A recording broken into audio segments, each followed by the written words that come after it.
welcome to another edition of Shed Talk and this first video in 2022. So I'll start by taking this opportunity to wish you all a very happy new year. I hope you all had a safe and enjoyable break over the Christmas period.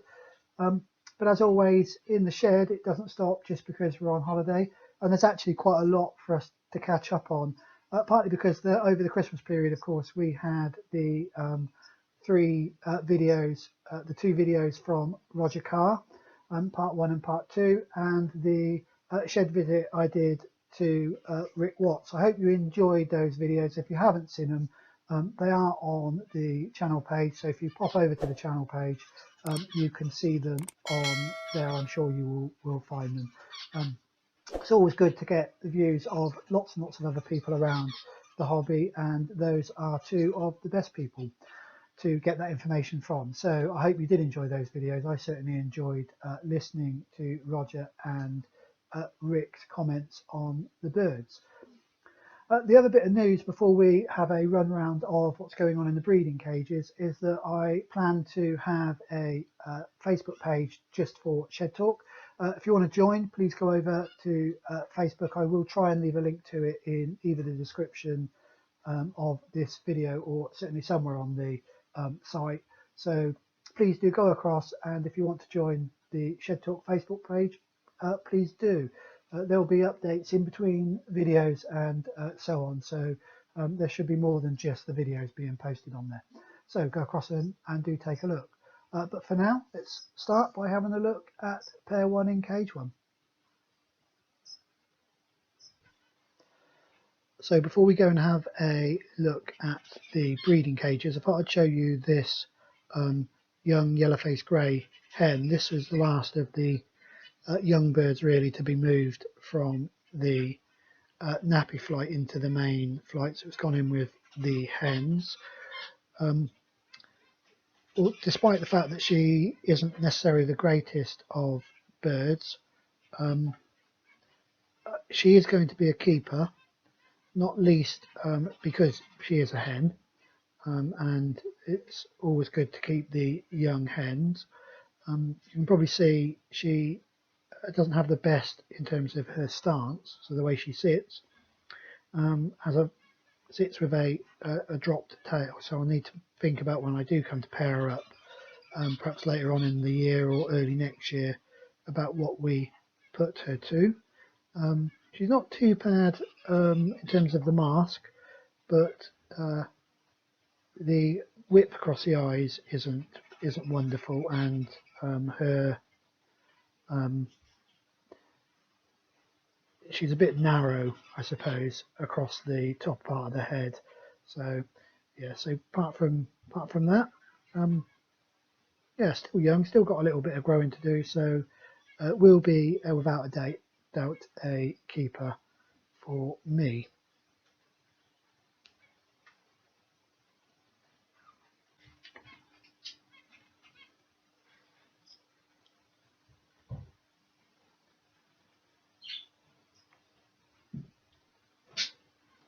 So let's have a look at cage 1, which is of course pair 1. This is the grey-green cock and the dominant pied opaline cinnamon hair. The grey-green cock, when I did my initial assessment, came out as one of the best birds in my shed.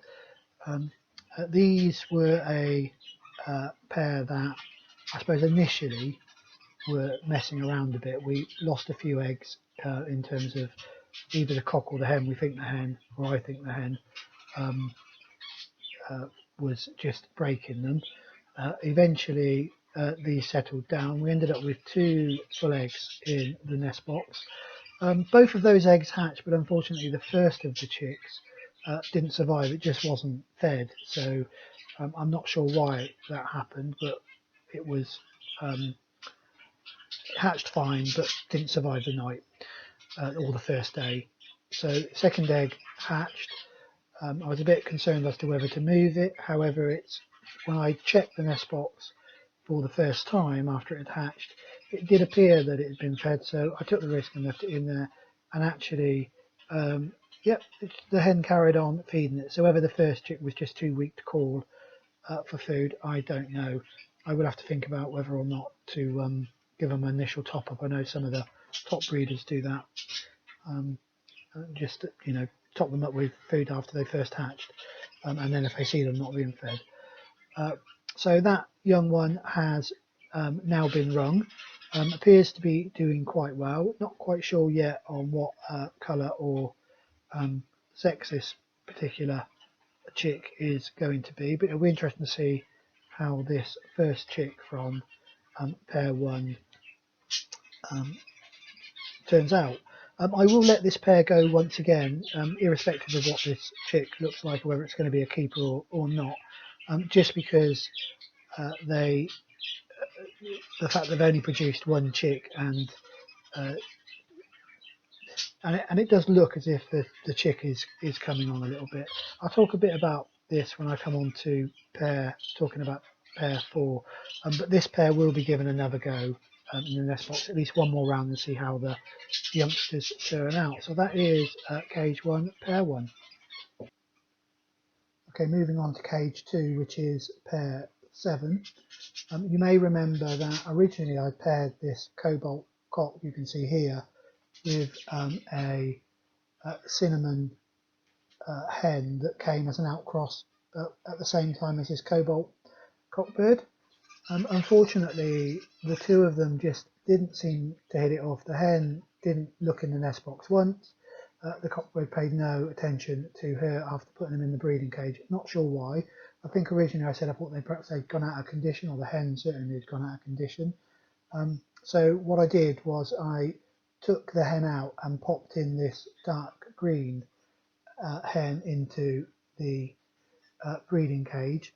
It took a little while, about a week. The hen immediately started clearing the nest box, so she started clearing the nest box almost as soon as she went in there, so it's clearly ready to go down. But it took about a week before the cockbird started showing any interest in the hen, which he eventually did. I say after about a week.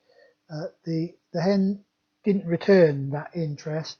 However, just recently, just as she about to come into condition to start laying, I noticed that they were paying quite a lot of interest to each other, and I've certainly now seen them, the cockbird treading the hen, which is a good sign, and the hen has now laid her first egg, so fingers crossed we'll get some full eggs off this cobalt outcross, which was obviously the intention of getting the outcross. So like I say, touch wood, this will all go well. So first egg off of this, and obviously we'll check to see whether that's full in a short while.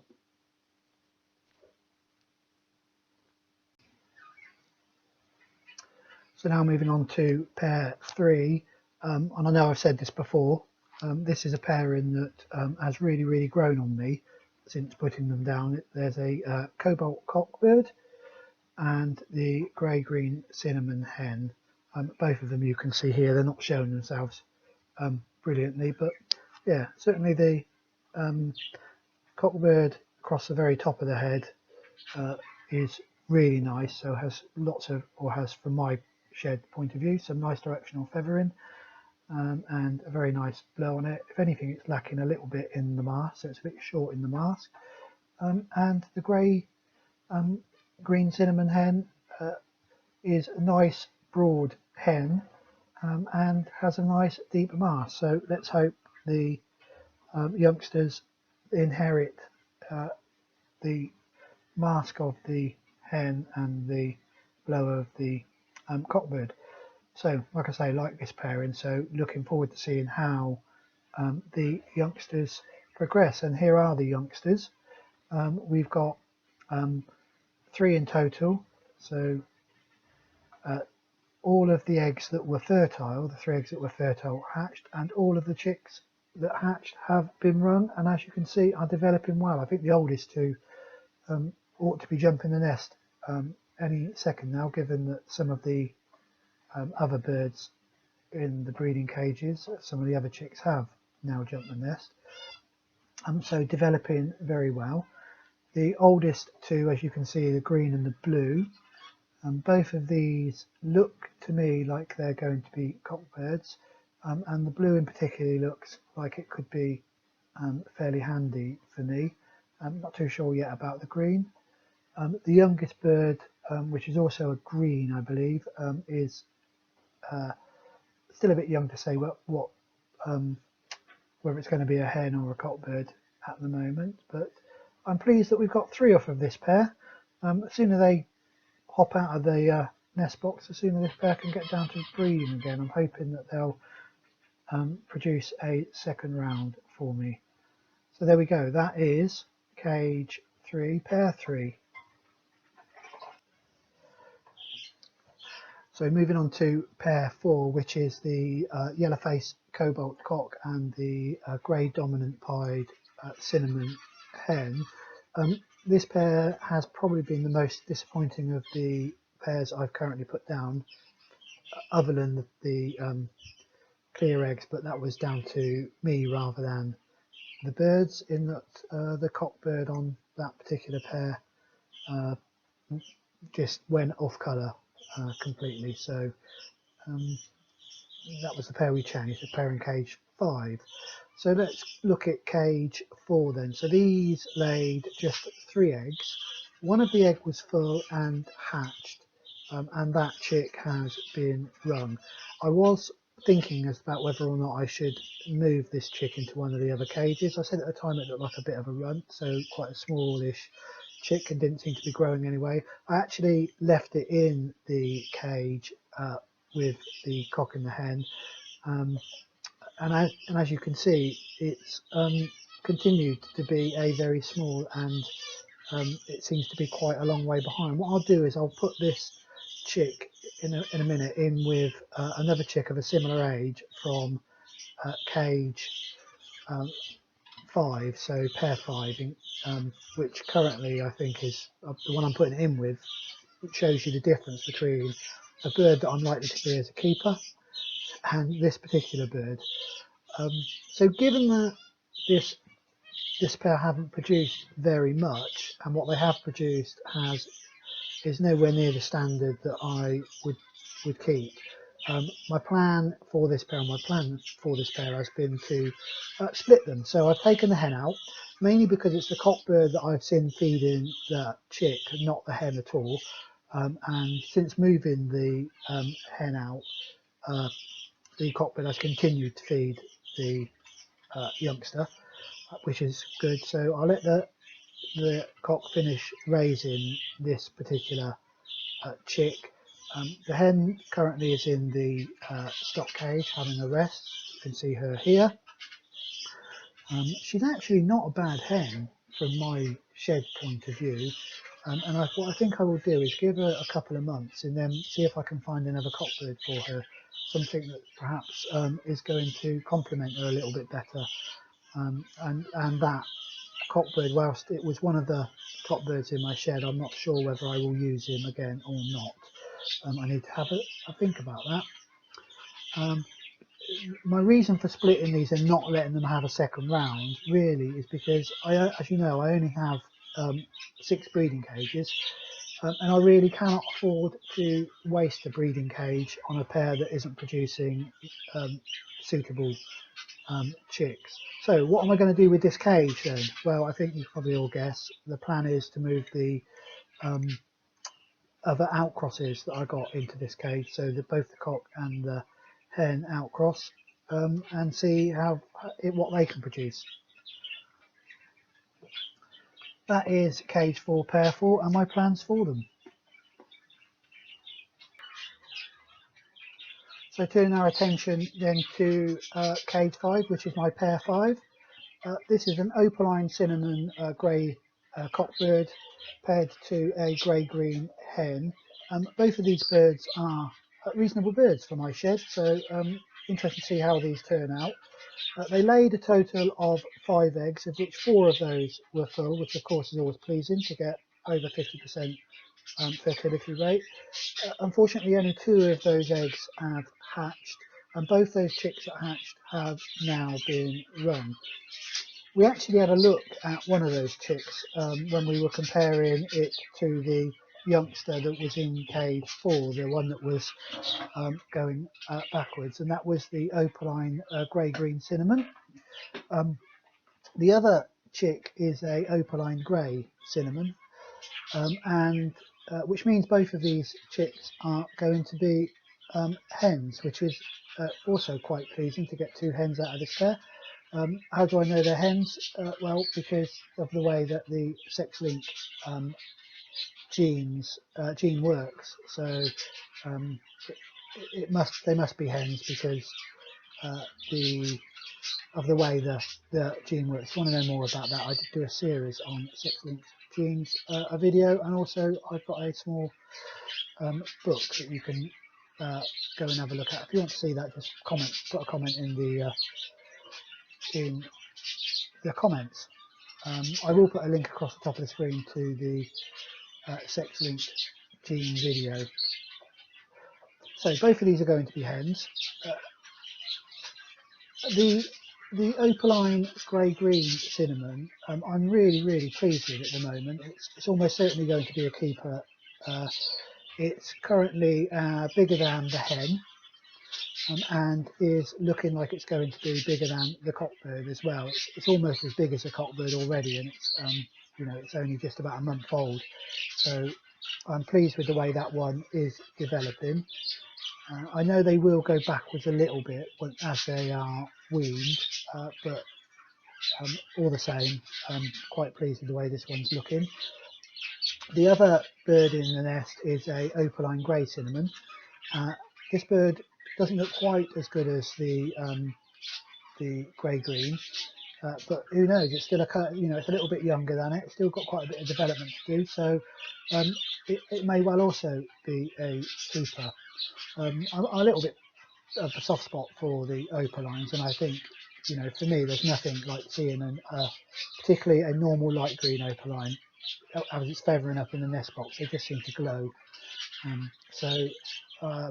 Yeah, like I say, got a bit of a soft spot for the opaline, so we'll see how these 2 develop. So that is cage 5, pair 5. Quite a pleasing result. This pair will definitely go for a second and possibly a third round, given the birds that they have produced.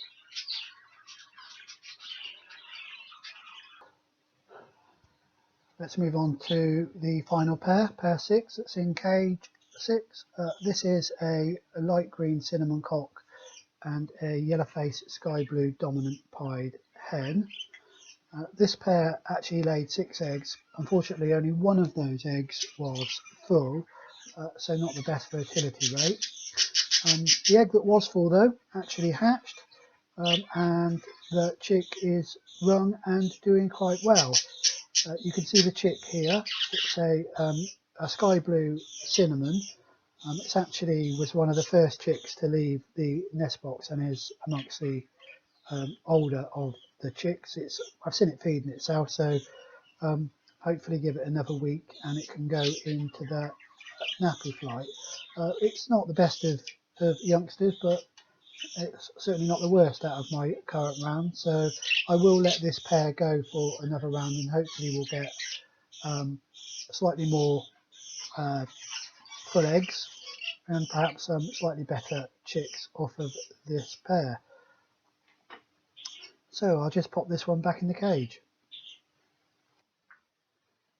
Well, there we go, that's the last of the chicks put back into the cage. I hope you enjoyed that quick whiz round to have a look at how the breeding cages are going from cage 1 through to cage 6.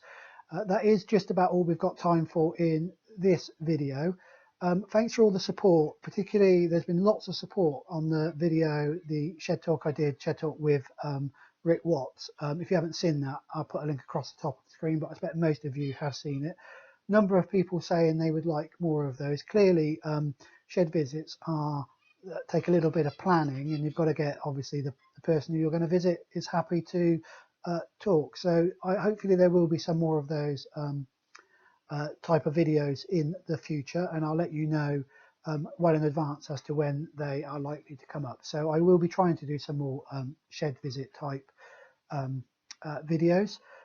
Also in January, I'm going to start redoing the genetic series that I did probably about, I don't know, it must be over at least 5 years ago now when I did those. And obviously I'd like to update those a little bit.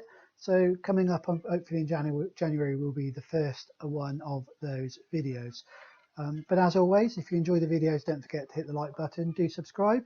And until the next video, please do stay safe and enjoy your birds.